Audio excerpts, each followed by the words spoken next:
Hi hello ಎಲ್ರಿಗೂ ಹೇಗಿದ್ದೀರಾ? ಎಲ್ಲರೂ ಚೆನ್ನಾಗಿದ್ದೀರಾ ಅಂತ ಅಂದ್ಕೊಂಡಿದ್ದೀನಿ. ನಾವು ಕೂಡ ತುಂಬ ಚೆನ್ನಾಗಿದ್ದೀವಿ. Welcome back to my channel Vanki Soumya artful life. ನನ್ನ ಚಾನಲ್ನ ಇನ್ನೂ ಯಾರೆಲ್ಲ ಸಬ್ಸ್ಕ್ರೈಬ್ ಮಾಡ್ಕೊಂಡಿಲ್ವ ಪ್ಲೀಸ್ ಸಬ್ಸ್ಕ್ರೈಬ್ ಮಾಡಿಕೊಂಡು ಸಪೋರ್ಟ್ ಮಾಡಿ. ಒಂದು ವಾರದ ಮೇಲೇ ಆಯ್ತೇನೋ ನಾನು ಲಾಂಗ್ ವೀಡಿಯೋ ಹಾಕಿ, ಇಷ್ಟು ದಿನ ಜಾಸ್ತಿ ಶಾರ್ಟ್ ವೀಡಿಯೋಸ್ ಹಾಕಿರೋದು. ಯಾರಾದರೂ ನೋಡ್ದಿದ್ರೆ ನೋಡಿ ಶಾರ್ಟ್ ವೀಡಿಯೋನು. ಇವತ್ತಿನ ಬೆಳಗ್ಗೆನೇ ವ್ಲಾಗ್ ಶುರು ಮಾಡಿದ್ದೀನಿ. ಒಂದು 3 ದಿನದಟ್ಟಿ ಬೇಗ ಎದ್ದೇಳೋಕ್ಕೂ ಆಗ್ತಿಲ್ಲ, ಬೇಗ ಹೊರಗಡೆ ಬಂದು ಕೆಲಸಗಳು ಮಾಡೋಕ್ಕಾಗ್ತಿಲ್ಲ. ಅಷ್ಟು ಥಂಡಿ ಐತೆ. ಒಂದು 3 ದಿನದಟ್ಟಿ ಮಳೆ ವಾತಾವರಣ ಐತೇನೋ ಅನ್ನಂಗೆ ಐತೆ. ಆದರೆ ಮಳೆ ಏನು ಬರ್ತಿಲ್ಲಾಗಲಿ, ಸುಮ್ಮನೆ ಮಳೆ ವಾತಾವರಣ ಐತೇನೋ ಅನ್ನಂಗೆ ಮಾಡ ಮುಚ್ಕೊಂಡೈತೆ. ಇನ್ನು ಚಳಿಗಾಲ ಬಂತಂದರೆ ಸ್ವಲ್ಪ ಬೆಳಗ್ಗೆ ಎದ್ದೇಳೋ ಸ್ವಲ್ಪ ಲೇಟೇ ಆಗುತ್ತೆ. ಒಂದು 5 ಗಂಟೆಗೆ ಎದ್ರು ಕೂಡ ಚಳಿಗೆ ಎದ್ದು ಕೆಲಸಗಳು ಮಾಡ್ಕೊಳಕ್ಕಾಗಲ್ಲ. ಎದ್ರೂ ಒಳಗಡೆ ಕೆಲಸಗಳೇನಾದ್ರು ಮಾಡ್ಕೋಬೋದಷ್ಟೇ, ಹೊರಗಡೆ ಬಂದು ಕೆಲಸಗಳು ಮಾಡ್ಕೊಳ್ಳೋ ಅಷ್ಟಾಗಲ್ಲ. ಇವತ್ತಿನ ಭಾನುವಾರ ಆಗೋದ್ರಿಂದ ಸ್ವಲ್ಪ ಕೆಲಸಗಳು ಸ್ವಲ್ಪ ಲೇಟೇ ಆದರೂ ಪರವಾಗಿಲ್ಲ ಅಂತ ಸ್ವಲ್ಪ ಒಂದು 6:30ಗೆ ಎದ್ದಿದ್ದೆ. ಇನ್ನು ಎದ್ದಿದ ತಕ್ಷಣ ಅಷ್ಟು ಕಸ ಗುಡಿಸ್ಬಿಟ್ಟು ನೀಟಾಗೆಲ್ಲ ನೀರು ಹಾಕ್ಬಿಟ್ಟು ಒಂದು ರಂಗೋಲಿ ಹಾಕೋಣ ಅಂತ ಹಾಕ್ತಾಯಿದ್ದೀನಿ. ಡೈಲಿ ಇದು ನನ್ನ ಅಭ್ಯಾಸ. ಇವತ್ತಿನ ನಮ್ಮ ಮನೆಯವ್ರು ಬೇರೆ ಇಲ್ಲ, ನಮ್ಮ ಮನೆಯವ್ರು ನೆನ್ನೆ ಹೋದವ್ರ ಕೆಲಸಕ್ಕೆ. ಇವತ್ತಿನ ಸಾಯಂಕಾಲನೇ ಬರೋದು. ಅದಕ್ಕೋಸ್ಕರ ನಾನು ನನ್ನ ಮಗಳು ಇಬ್ಬರೆಲ್ಲ ಸ್ವಲ್ಪ ಕೆಲಸಗಳು ಸ್ವಲ್ಪ ಲೇಟ್ ಆದರೂ ಪರವಾಗಿಲ್ಲ. ನಮ್ಮ ಮನೆಯವರು ಇದ್ದರೆ ಸ್ವಲ್ಪ ಬೇಗ ಎದ್ದು ಬೇಗ ಕೆಲಸಗಳೆಲ್ಲ ಮುಗಿಸ್ಕೋಬೇಕು. ಇನ್ನು ಅವ್ರಿಗೊಂದು 8 ಗಂಟೆ ಅಷ್ಟೊತ್ತಿಗೆಲ್ಲ ಅವ್ರ ತಿಂಡಿನೋ ಅಡುಗೆನೋ ರೆಡಿ ಇರಬೇಕು.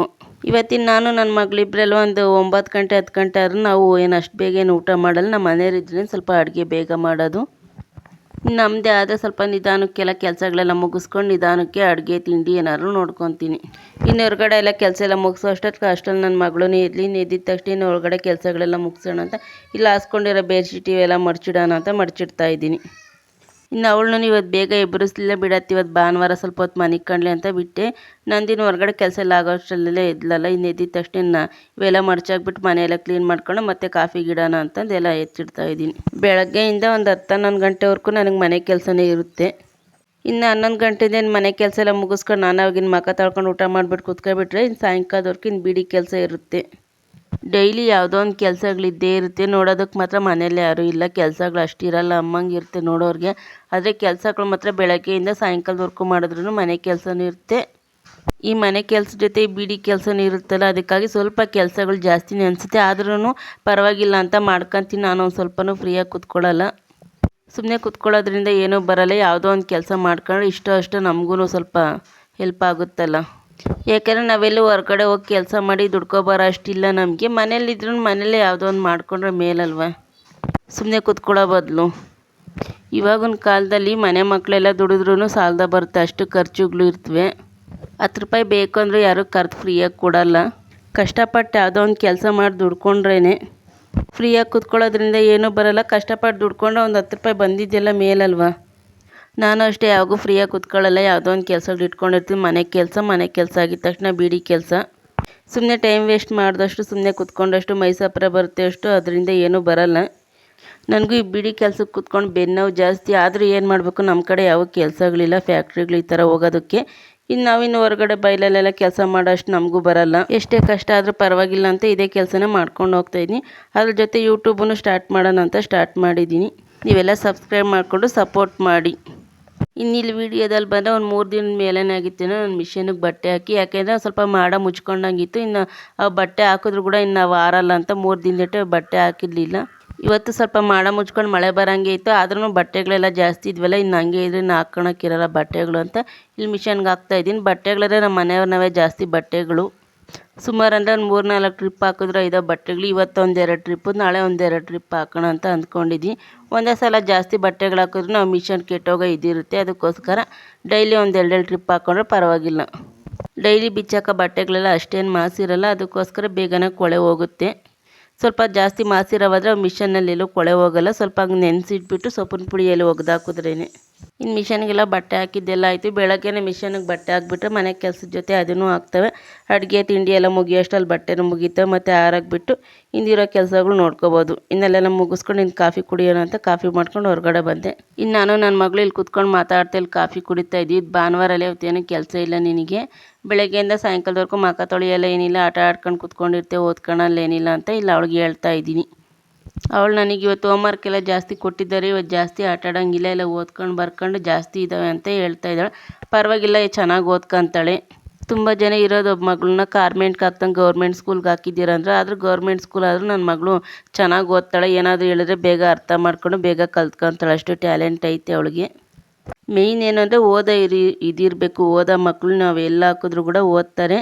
ಓದಿದ ಮಕ್ಳನ್ನ ಕಾರ್ಮೆಂಟು ನಾವು ಎಷ್ಟೇ ದುಡ್ಡು ಖರ್ಚು ಮಾಡಿದ್ರು ಕೂಡ ವೇಸ್ಟೇ. ನನ್ನ ಮಗಳು ಗೌರ್ಮೆಂಟ್ ಸ್ಕೂಲೇ ಆದರೂ ಕೂಡ ಚೆನ್ನಾಗಿ ಓದ್ತಾವಳೆ. ಏನಾದರೂ ಹೇಳಿದ್ರೆ ಬೇಗ ಅರ್ಥ ಮಾಡ್ಕೊಂಡು ಚೆನ್ನಾಗಿ ಕಲ್ತ್ಕೊತಾಳೆ.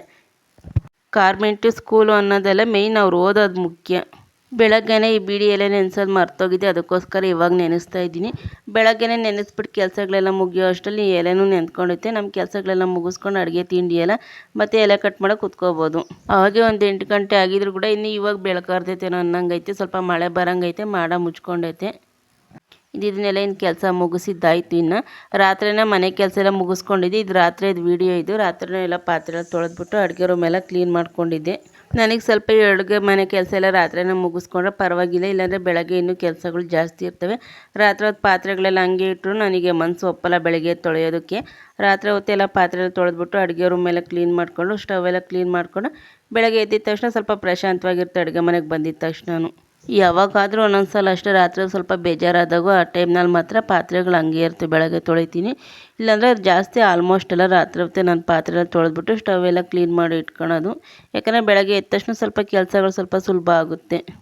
ಅಡುಗೆ ರೂಮ್ ಎಲ್ಲ ಸ್ವಲ್ಪ ಕ್ಲೀನಾಗಿ ಇಟ್ಕೊಂಡಿದ್ರೆ ರಾತ್ರಿ ಹೊತ್ತು ಬೆಳಗ್ಗೆ ಎದ್ದ ತಕ್ಷಣ ಇನ್ನು ಹೊರಗಡೆ ಕೆಲಸಗಳೆಲ್ಲ ಮುಗಿಸ್ಕೊಂಡು ಇನ್ನು ಬಂದಿದ್ದ ತಕ್ಷಣ ಇನ್ನು ತಿಂಡಿನೋ ಅಡುಗೆಗೂ ಎಲ್ಲ ರೆಡಿ ಮಾಡ್ಕೋಬೋದು. ಇಲ್ಲಾಂದರೆ ಪಾತ್ರೆನೂ ತೊಳೆದು ಅಡುಗೆ ರೂಮು ಕ್ಲೀನ್ ಮಾಡ್ಕೋಬೇಕು ಅಂದರೆ ಸುಮಾರು ಹೊತ್ತು ಕೆಲಸಗಳು ಹಿಡಿಯುತ್ತವೆ. ಮೇಯ್ನ್ ಏನಂದರೆ ಸ್ಕೂಲ್ಗೆ ಹೋಗೋ ಮಕ್ಕಳಿದ್ರು ಅಂದರೆ ಕೆಲಸಗಳು ಸ್ವಲ್ಪ ಒಂದು 8:30ಗೆಲ್ಲ ಕೆಲಸಗಳು ಮುಗಿಸ್ಕೋಬೇಕು. 8:30ಗೆಲ್ಲ ತಿಂಡಿ ಅಡುಗೆ ರೆಡಿ ಇರಬೇಕು. ಈ ಥರ ಕೆಲಸಗಳೆಲ್ಲ ಸ್ವಲ್ಪ ರಾತ್ರಿ ಹೊತ್ತೆಲ್ಲ ಮುಗಿಸ್ಕೊಂಡು ಬೆಳಗ್ಗೆ ಎದ್ದ ತಕ್ಷಣ ಇನ್ನು ತಿಂಡಿ ಅಡುಗೆ ಮಾಡ್ಕೊಂಡು ಇನ್ನು ಮಕ್ಕಳನ್ನ ರೆಡಿ ಮಾಡ್ಬೋದಲ್ವ. ಬೆಳಗ್ಗೆ ಎದ್ದ ತಕ್ಷಣ ಟೆನ್ಷನ್ ಇರಲ್ಲ. ಒಂದು 9 ಗಂಟೆ 10 ಗಂಟೆ ಅಷ್ಟೊತ್ತಿಗೆಲ್ಲ ಕೆಲಸಗಳೆಲ್ಲ ಮುಗೀತು, ಅಡುಗೆ ತಿಂಡಿ ಎಲ್ಲ. ಇನ್ನು ಸ್ಟವೆಲ್ಲ ಕ್ಲೀನ್ ಮಾಡ್ಕೊಂಡಿದ್ದಾಯಿತು. ಇನ್ನು ಸ್ವಲ್ಪ ಅನ್ನ ಸಾಂಬಾರೆಲ್ಲ ಮಿಗಿಲಿತ್ತು. ಇನ್ನು ಅದನ್ನೆಲ್ಲ ಒಂದು ಪಾತ್ರೆಗೆಲ್ಲ ತೆಗೆದಿಟ್ಟೆ. ಬೆಳಗ್ಗೆ ಭಾನುವಾರ ಎಲ್ಲ ಇನ್ನು ಸಾಂಬಾರು ಅದೇ ಐತೆ, ಪರವಾಗಿಲ್ಲ, ಹೆಂಗೂ ನಮ್ಮ ಮನೆಯವ್ರು ಇಲ್ವಲ್ಲ, ನಮಗೆ ಅಡ್ಜಸ್ಟ್ ಆಗುತ್ತೆ ಅಂತ ತೆಗೆದಿಟ್ಟೆ ಬಿಸಿ ಮಾಡಿ. ಇನ್ನು ಈ ಕಡೆ ಶೆಲ್ಫೆಲ್ಲನೂ ಕ್ಲೀನ್ ಮಾಡ್ಕೊಂಡು ಮತ್ತೆ ನೀವೆಲ್ಲ ಪಾತ್ರೆ ಎಲ್ಲ ತೊಳೆದ್ಬಿಟ್ರೆ ಇನ್ನು ಇವನ್ನೆಲ್ಲ ಇವಾಗೇನು ಜೋಡಿಸಲ್ಲ. ಯಾಕಂದರೆ ಸ್ವಲ್ಪ ಎಲ್ಲ ನೀರು ಬಾಸ್ಕೊಂಡ್ರೆ ಜೋಡಿಸೋದಕ್ಕೆ ಚೆನ್ನಾಗಿರುತ್ತೆ ಪಾತ್ರೆ. ಅದಕ್ಕೋಸ್ಕರ ಇವಾಗೆಲ್ಲ ತೊಳೆದ್ಬಿಟ್ರೆ ಮತ್ತು ಬೆಳಗ್ಗೆ ಎದ್ದ ತಕ್ಷಣ ಎಲ್ಲ ಜೋಡಿಸ್ಕೋಬೋದು. ಈ ಶಿಂಕ್ ಇರೋದಕ್ಕೆ ಪರವಾಗಿಲ್ಲ, ಮಳೆ ಬಂದರೂ ಏನೇ ಬಂದ್ರೂ ಒಳಗಡೆ ಪಾತ್ರೆ ತೊಳ್ಕೊಬೋದು. ನಾನು ಯಾವಾಗಾನ ಜಾಸ್ತಿ 1 ಟಬ್ಬು 2 ಟಬ್ ಪಾತ್ರೆ ಇದ್ದರೆ ಮಾತ್ರ ಹೊರಗಡೆ, ಯಾವಾಗಾದರೂ ಜಾಸ್ತಿ ನೆಂಟರುಗಳು ಬಂದ್ರೇ ಪಾತ್ರೆಗಳು ಜಾಸ್ತಿ ಬೀಳೋದು, ಆವಾಗ ಮಾತ್ರ ಹೊರಗಡೆ ಹಾಕ್ಕೊತೀನಿ. ಯಾಕಂದರೆ ಒಂದೇ ಸಮ ನಿಂತ್ಕೊಂಡು ತೊಳೆಯೋಕ್ಕಾಗಲ್ವಲ್ಲ. ಜಾಸ್ತಿ ಹೊತ್ತು ನಿಂತ್ಕೊಂಡು ತೊಳೆಯೋದ್ರಿಂದ ಬೆನ್ನೋವು ಕಾಲು ನೋವು ಜಾಸ್ತಿ ಆಗುತ್ತೆ. ಫೈನಲಾಗಿ ಇನ್ನು ಅಡುಗೆ ರೂಮ್ ಎಲ್ಲ ಕ್ಲೀನ್ ಆಯಿತು. ಇನ್ನು ಬೆಳಗ್ಗೆ ವೀಡಿಯೋ ಇದು. ಗಿಡದಲ್ಲಿ ನೆನ್ನೆ ಹೂವು ಬಿಡಿಸಿರ್ಲಿಲ್ಲ, ಗಿಡದಲ್ಲಿ ಹೂವು ಹಂಗೆ ಇದ್ವಿ. ಬೆಳಗ್ಗೆ ಎಷ್ಟೊಂದು ಹೂವು ಅಳ್ಬಿಟ್ಟಿದ್ವು. ಇವೇನಂದರೆ ಒಂದು ಸ್ವಲ್ಪ ಮಗ್ಗಿದ್ದಂಗೆ ಕಿತ್ತು ಕಟ್ಟಬೇಕು, ಸ್ವಲ್ಪ ಅಳ್ಳದ್ವು ಅಂದರೆ ಕಟ್ಟೋದಕ್ಕೆ ಬರಲ್ಲ. ಇಲ್ಲಿ ನಾನು ನನ್ನ ಮಗಳು ನೋಡ್ತಾ ಇದ್ವಿ, ಗಿಡ ತುಂಬ ಹೂವು ಎಷ್ಟೊಂದು ಬಿಟ್ಟಿದ್ದಾವೆ. ಸುಮಾರು ಎಲ್ಲನೋ ಒಂದು ಅರ್ಧ ಬಾರ ಆಗವೇನೋ ಅಷ್ಟು ಹೂವು ಬಿಟ್ಟಿದ್ವು. ಈಗ ಬಿಡಿಸಿ ಕಟ್ಟಿಡಬೇಕು ಅಂದರೆ ಸುಮಾರು ಒಂದು 1/4 ಗಂಟೆ 3/4 ಗಂಟೆ ಆಗುತ್ತೆ ಬಿಡಿಸೋದಕ್ಕೂ ಕಟ್ಟೋದಕ್ಕೂ. ನನಗೆ ಒಂದೊಂದ್ಸಲ ಟೈಮ್ ಸರಿ ಹೋಗದೆ ಬಿಡ್ಸೋಕೆ ಹೋಗಲ್ಲ, ಹಂಗೆ ಬಿಟ್ಟಿರ್ತೀನಿ. ಇವತ್ತಿನ ವೀಡಿಯೋ ಇದಾಗಿತ್ತು. ಇಷ್ಟ ಆಗಿರೋ ಒಂದು ಸಬ್ಸ್ಕ್ರೈಬ್ ಮಾಡ್ಕೊಂಡು ಒಂದು ಲೈಕ್ ಕೊಟ್ಟು ಸಪೋರ್ಟ್ ಮಾಡಿ.